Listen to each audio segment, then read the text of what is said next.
How to do niche research and targeting the right way. I can't even begin to tell you how many times I've run into social media marketers and they automatically want to know about traffic generation.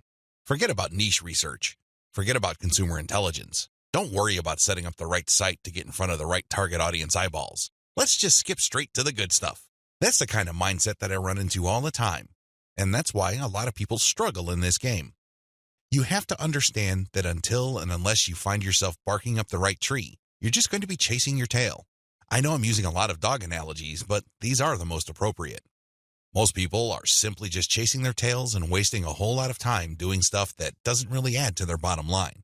A lot of these, and I would guess all of them, can be quickly dispensed with if people only did niche targeting ahead of time. In other words, know your audience.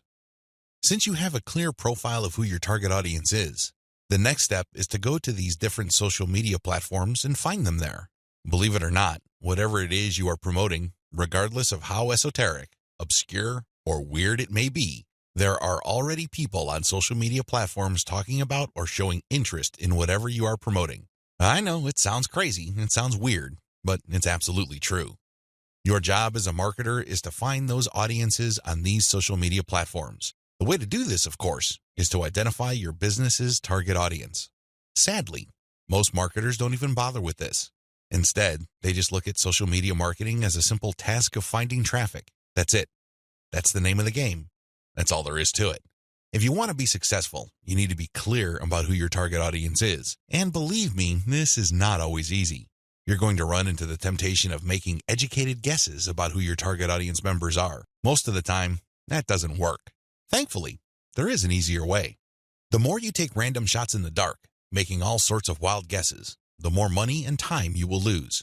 There's a shortcut here. Find your competitors. Seriously, just find them. And let me tell you, regardless of how weird, esoteric, or seemingly unknown your niche is, there will be at least one competitor on social media. Find that organization or business and let them do your niche and target audience research for you.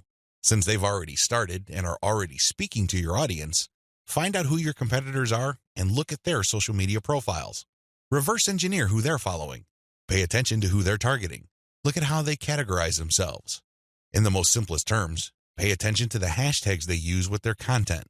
These clues should be enough to give you an idea of where to start. This way, you get a head start. You're not completely stuck in the dark and absolutely clueless as to what to do. Instead, you have some objective, tried and proven information you can work with. Pick your target niche.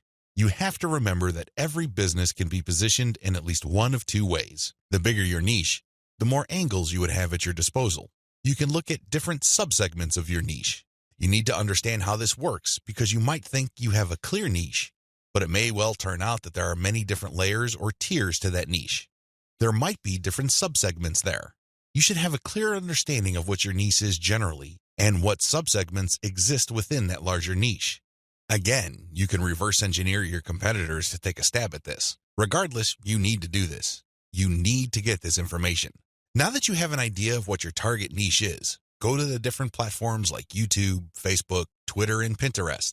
Now, look at whether these places have sizable content areas or messaging areas like Facebook pages, groups, Google Plus communities, Twitter hashtags, Pinterest pinboards, and existing YouTube channels. Pay attention to these places and see if your niche is big enough on those different platforms. If you notice that a particular platform doesn't really feature that much content for your specific niche, this is a red flag. The demand may not be there. The audience size might not be worth your while. On the other hand, if you see there's a lot of videos regarding the topics that you're going to be hitting, this may be a good sign. But you need to do another level of analysis. Pay attention to the number of competitors you have. If there seems to be a huge number of competitors fighting over the same niche, then this is going to be a problem. But if it turns out that there's a lot of content targeting your niche, but they're only produced by a handful of people or organizations, this is an encouraging sign. Also, pay attention to how active your target audience members are. Look at the content that's being shared regarding your niche. Do you see a lot of engagement? Do people share this stuff? Is this hashtag quite prevalent? Look for these and other objective indicators of activity. When you wrap your mind around these indicators, then you should have a clear idea of whether you should target your niche at a particular platform or whether you should ignore a platform altogether. List out your niche indicators. While you're doing reverse engineering, Pay attention to how your niche is indicated on platforms. These involve hashtags, categories, keyword targets, labeling patterns, and tags. Use these to do the analysis I described above. Again, in any niche, there are sub-niches. So your goal here is to find a sub-niche or a way of positioning your content so you don't run into a ridiculous amount of competition. You're still tapping into a sizable pool of demand, but you're not making things impossible for yourself by running headlong into well-entrenched professional competition. You will probably need to keep experimenting with different sub-niches until you find one that is promising enough. Content curation, your secret social media marketing weapon. Now that you have picked the specific sub-niche that you're going to be targeting, as well as finished doing advanced research on where your sub-niche or niche segment audiences are located on social media platforms, the next step is to find content. I've got some good news and some bad news. The good news is that you stand to save a lot of money. The bad news is that you need to put in a lot more time and pay attention to details. There are no two ways about it. You cannot drop the ball when it comes to the quality of the content that you are going to be sharing on your social media accounts. Each and every piece of content you share must build your brand. This is non-negotiable. You can't just pick random pieces of content that somehow, some way has something to do with your niche. That's not going to help you get the right eyeballs. That's not going to help you establish the kind of credibility and authority you need to eventually convert highly specific and qualified traffic from social media into cold, hard cash. What is content curation? As I mentioned above, you stand to save a lot of money with content curation. This should be obvious. After all, you're not going to be using the content that you yourself created. Content curation is all about picking other people's content and sharing those materials on your social media accounts. This creates a win-win situation. Since you're sharing links and descriptions of such content, the creator of that content gets free traffic. You, on the other hand, get to build up your credibility because people are rewarded for following your accounts with highly targeted, highly specific, value-added content. Everybody wins. The user wins, you win, and of course, the original content creator comes out ahead. This is how it's supposed to work. You win big time because you save a tremendous amount of money not having to create a huge amount of original content. If you've ever tried to write your own stuff or outsourced content creation, whether in the US or to other parts of the world, it can get quite expensive very quickly. Content curation enables you to build credibility with your audience in a very inexpensive way. You use other people's content. You get to entertain them, build credibility, and gain their trust. The downside here is the time. Sure, you're not spending greenbacks, but you're definitely going to be spending time. As I mentioned above, you cannot be indiscriminate when you are trying to do content curation.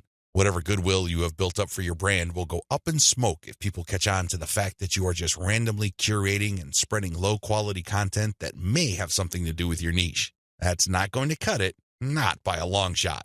Adopt the right content curation strategy. Now that you know where your target audience members are on social media platforms, you build credibility by populating your social media accounts with highly credible, high-authority third-party content. This is called curation. In between those materials, you're going to be sharing your own original content. From time to time, you're going to call people to action to take a look at the incentives you're giving away for them to join your mailing list. This is how you play the game. When people follow you, they are rewarded with top-notch content. It doesn't really matter whether you produced that material or it was written by somebody else. Your followers get rewarded for following your account. They get niche-specific material. Eventually, you build trust with them because you only send them the very best materials. They start paying attention to your own materials. More importantly, they start noticing the content you share, which actively encourages them to sign up to your mailing list. This is the key. You intersperse your own original content. You create an impression of quality in their minds because you're sending only the very best third-party content. You then mix in your own original content, which is of the same quality as the other stuff you're sending. Eventually, they warm up to your brand, and this is where your call to action content comes in. You call them to action regarding the freebies you're giving away. Maybe you're giving away software, a booklet, discount codes, or even a full-blown book. It doesn't matter. You are ethically bribing them to enter their email addresses so they can download the incentive. That's how you build up your mailing list. On top of all this, when people join your mailing list, you call them to action to share the emails that you're sending them. Maybe you should ask them to forward that email to their friends. Maybe you would want them to copy and paste the material and post it on their Facebook wall. The best part to content curation is that it's very easy to automate. Seriously. This is one way of content promotion that is very automation friendly. You only need to get the URLs of the third-party content that you're curating and plug them into an Excel sheet. You then convert the file into a CSV file, which is then imported by social media scheduling tools like Hootsuite and Social Oomph. You don't have to manually enter anything. You don't have to schedule everything by hand. You can do all of this through software. Isn't that awesome? You get to build credibility while at the same time minimizing work. Now, with that said, you need to pay special attention to the content quality. High attention to detail is the key. You have to resist the temptation of running basic keyword searches on Google or on social media platforms and grabbing anything that is somewhat related to your niche. That is a one-way ticket to brand destruction. You worked hard to build your social media brand. It really would be a shame to see it all go up in smoke because the content you're curating is very unpredictable when it comes to quality. There may be several days when you're sending the very best, cutting-edge reports on your niche, followed by a few days of just completely worthless content. What do you think prospective fans would think? Either they would think that your brand is unreliable or you're unprofessional. Whatever the case may be, you're not going to be convincing people that your brand focuses on the very best in your niche. You need to be very discriminating when you select your content. You have to read through the materials. Make sure that the content is alive, updated, and well-written. This, of course, takes time. The trade-off, obviously, is that you don't have to spend money. Regardless, you need to pay close attention to the content that you're sharing because it represents your brand. The quality it contains either makes your brand look good or erodes your brand. It's your choice. Reverse engineer your competitors' top content. In the previous video, I mentioned that you're going to have to mix in your original content. Now, the question that's probably on the top of your minds is, how do I know which content to produce? Well, there are two ways to do this, like I mentioned earlier in this training. You can try to figure out things on your own and engage in all sorts of experiments, or you can just simply allow your competitors to do your homework for you. I hope you can see which path is the easiest. It should be obvious. If you are sending the very best content on your niche, your original content must be at the same level or better. Otherwise, your followers are not going to take the bait. They're not going to trust your brand. They appreciate the fact that you're collecting all this information, and they're probably going to stick around and follow your social media accounts. However, you can't count on them to do much of anything else. There's really no incentive for them to join your mailing list. Why should they? Your content is not that great. They only need to compare the kind of original content you produce with the other top-notch third-party stuff you're sharing to see your weakness. Do you see the problem here? You have to produce top content if you want your brand to be credible. Thankfully, this is easier than you think. Simply reverse engineer your competitors. Look at their most successful stuff. How do you know? Look at the social media indicators of their content. How many likes does their top content get? How many shares? Is there any other indicator that shows that this content actually has traction? Maybe you should pay attention to the number of comments for that content. Maybe you would want to run a backlink checker on a piece of content and see how many other blogs or websites link to that piece of content. This is how you measure the overall success of any single piece of content so you can use it as a template, if you will, for your own content. I'm not saying that you should rip it off. Instead, I'm encouraging you to use it as a starting point and come up with something so much better. Focus on what works. When you look at your competitors' most social pieces of content, you are basing your own original content on themes and topics that actually work. They have traction with your target audience members. You're not wasting money or time taking wild guesses. This is one of the most common mistakes social media marketers make. They think that they have the best ideas regarding hot content in their niche, so they come up with all sorts of content that they think is just plain awesome, only to fall flat on their faces. I'm telling you, for every 100 pieces of those types of original content, maybe 10 would gain any sort of respectable traction in your niche. It's too expensive, and it burns too much time. Thankfully, there is a better way. You just need to reverse engineer your competitors' most successful content. Use that as a starting point. You can adjust them. You can modify them. You can come up with your own variations. But at least you get a head start. At least you're in the ballpark when you start off. You're not just taking random shots in the dark. Learn from your own success. After you have started curating and mixing in your original content, pay attention to your statistics. They should tell you which of your content gets the most love. If you notice that a handful of your curated third-party content gets a lot of retweets, shares on Facebook, or any other indication of social media engagement, Pay close attention to those pieces of content. At some level or another, they struck a nerve. They caught your audience members' attention in a very positive way. Find these successful curated pieces of content and create original versions of them. Similarly, if you have many different original pieces of content, only a handful of them will be really successful. Pay attention to those. Find them. Once you've identified them, create more of them. Focus on the same themes and present similar information the same way. The key here is to focus on what works and expand it and grow it. Ditch the stuff that failed. Build on your strengths. Create derivative, cross-platform variations of your most successful content. Now that you have a clear idea of how to create content that has proven traction, don't just keep reverse engineering it. While you need to continue doing that, you also have to do something else. Create derivative or cross-platform versions. For example, one particular type of blog post does well on all your social media accounts. Identify its themes, pay attention to its patterns, and come up with another blog post. See if that works. If you achieve the same level of success, you're onto something. This is not a fluke. This is not a one-time thing. You have struck on a theme that your audience members readily enjoy. The next step is to take things to a whole other level. Instead of just cranking out yet another blog post, create videos about that theme. Make specialized diagrams. Produce infographics. Take these materials and share them on social media platforms that specialize in those formats. For example, for blog post URLs, share them on Twitter and Facebook. For videos, share them on YouTube. For diagrams and infographics, share them on Pinterest. Drilling even deeper, look at your hottest blog posts and strip out key questions and use these as leads or titles for tweets. Tweet the same content several times over the course of a week. Of course, don't drop it all in 1 hour, but space them out. Still, when you use the right questions, you become very visible on Twitter. Pair these with the right hashtags.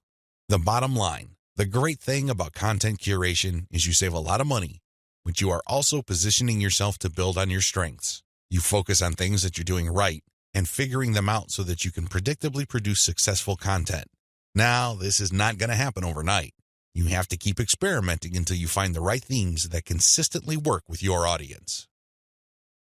Fine-tune your payload content. As I have mentioned previously, you can come up with your very own content based primarily on the social signals of the top-notch third-party materials you are curating.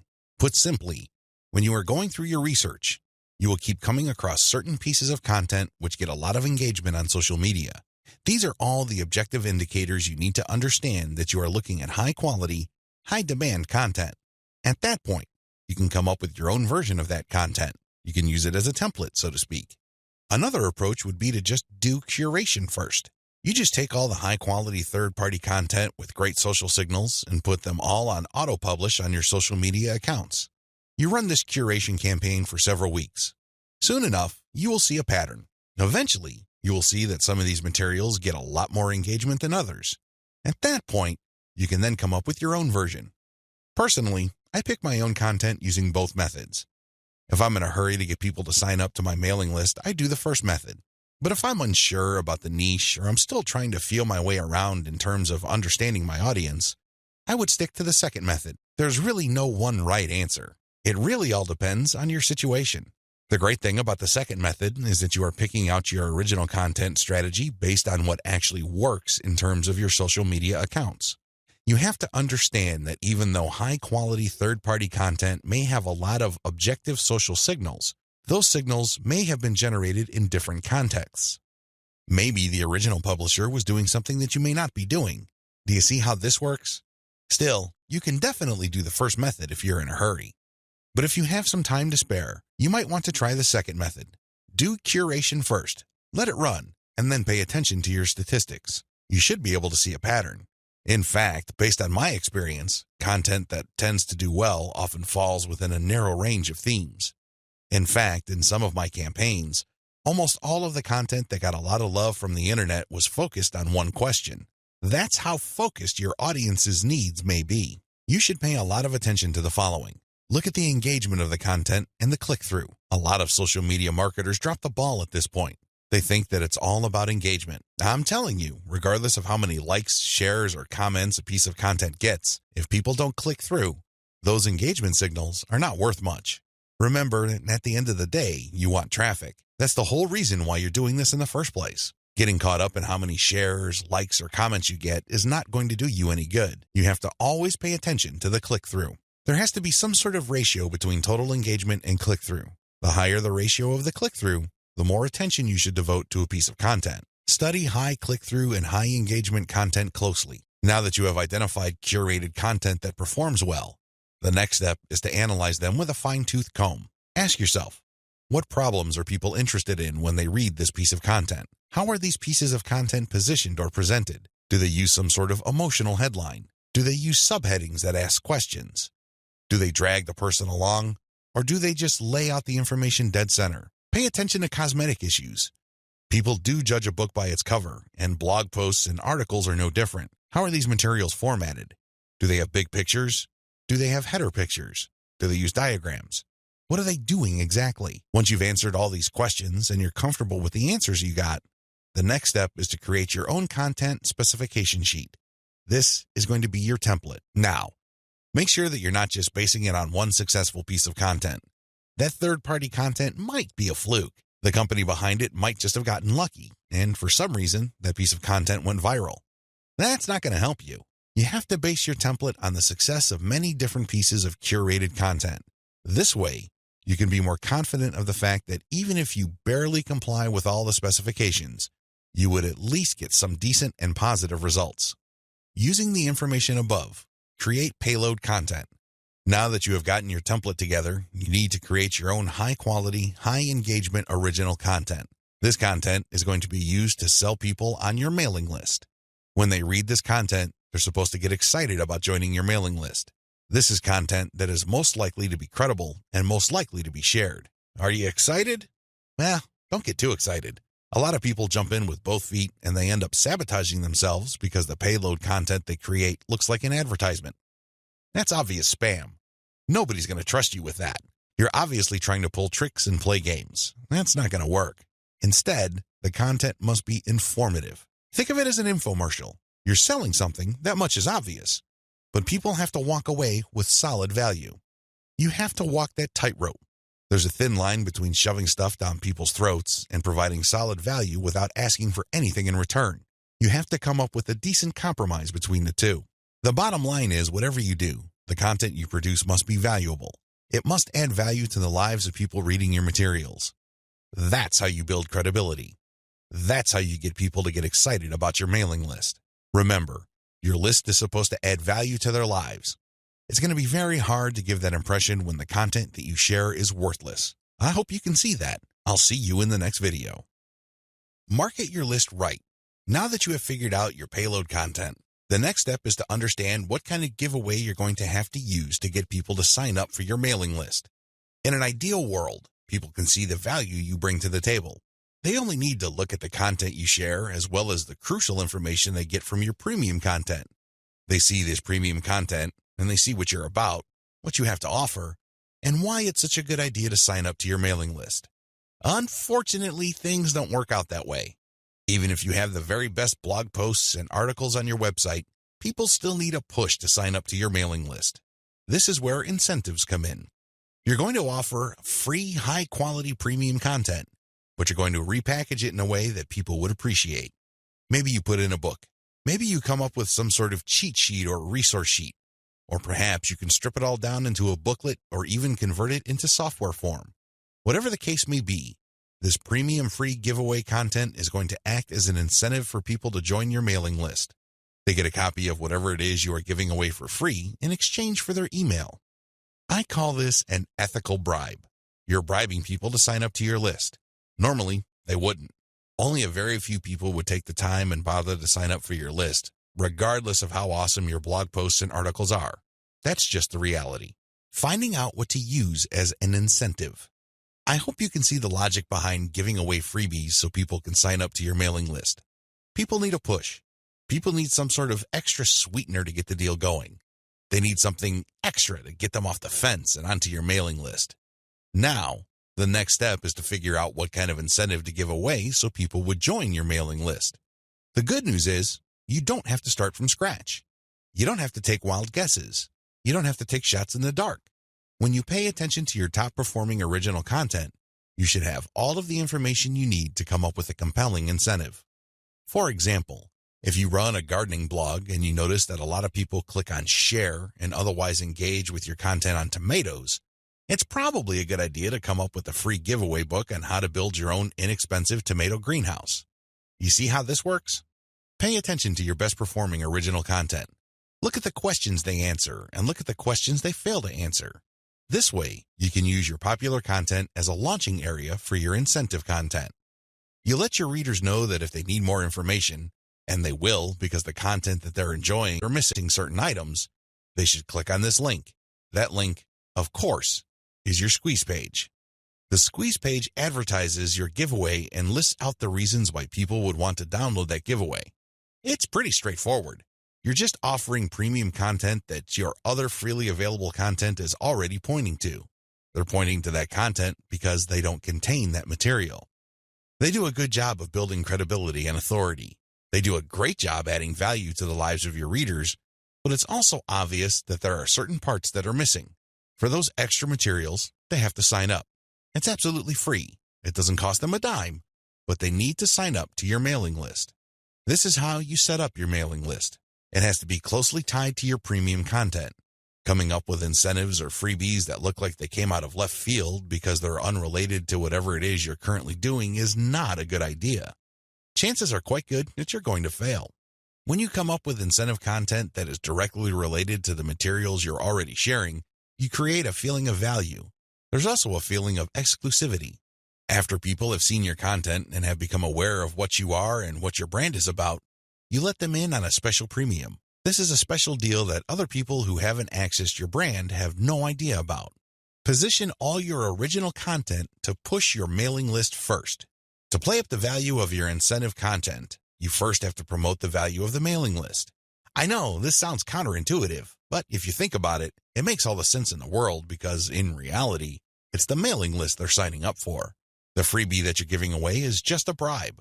It's intended to get people to enter their email address and nothing more. If you were to use all your original content to play up the fact that people can get this additional content, don't be surprised if people sign up to your list and quickly unsubscribe because they really don't care about your list. Again, you're walking a tightrope here. On the one hand, you want people to get excited about the premium you're giving away for free in exchange for their email address. On the other hand, you want people to see the value that they would get by being members of your mailing list. This is how you should play it. All your original content should push your mailing list first. I'm not saying that you should not tie it into the incentive, but your original content should highlight the fact that when people join your mailing list, they will continue to get valuable information. This is the key, because when you use your tried and proven content to push mailing list membership, people are less likely to join your list and immediately unsubscribe. They are aware of the value that the list can possibly bring to their lives.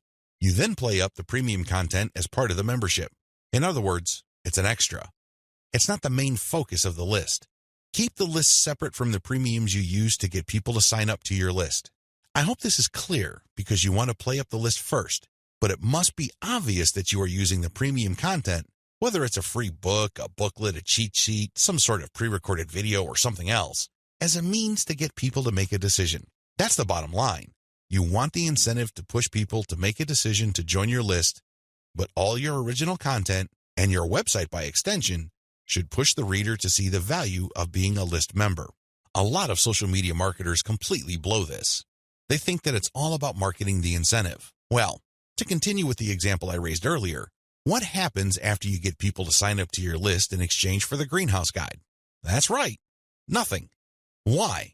You played up the value of the greenhouse guide to such an extent that people are clueless as to what other value they would get from your mailing list. Indeed, don't be surprised if people start reporting your list as spam after you start sending them updates. They were so focused on getting the free book that the updates from your mailing list completely took them by surprise. This happens all the time because of faulty messaging on your blog or website. You cannot afford to play the game this way. You worked hard to pull all this social media traffic to your site. You spent a tremendous amount of time, effort, and resources to build a solid brand. Unfortunately, you're dropping the ball if you market your mailing list this way. You must sell the list first, but the incentive must be used to push people to make a decision. This is the proper order of priority. Anything else will fail. Set up your squeeze page for maximum social appeal. As I mentioned earlier, you should use your content to push your mailing list. You should use your content to upsell your squeeze page. But this doesn't mean that you can get away with badly designed squeeze pages. It's not going to cut it. Your squeeze page must be well designed. After all, this page is a specialized recruitment page. When people get on this page, you have to make the case as to why they should join your list, and not just for the incentive. While the incentive takes a big chunk of the real estate of a squeeze page, you should be clear about the fact that people are signing up to your list. With that said, you have to make your case. Why should people bother with your updates? Why should people stay on your mailing list? What kind of value would they get? Remember, people are always asking what's in it for me. Your squeeze page must answer that question effectively, clearly, and powerfully. Your squeeze page must be well designed enough to be able to make that connection, while at the same time, it must be easy to market on social media. Maybe you should have a graphic on your squeeze page that can be easily posted on Pinterest. Maybe you should have a video on your squeeze page that can be easily shared on YouTube. There are many ways you can go with this. What's crucial is that your squeeze page must be social media ready. At the same time, it should also do a good job of recruiting people.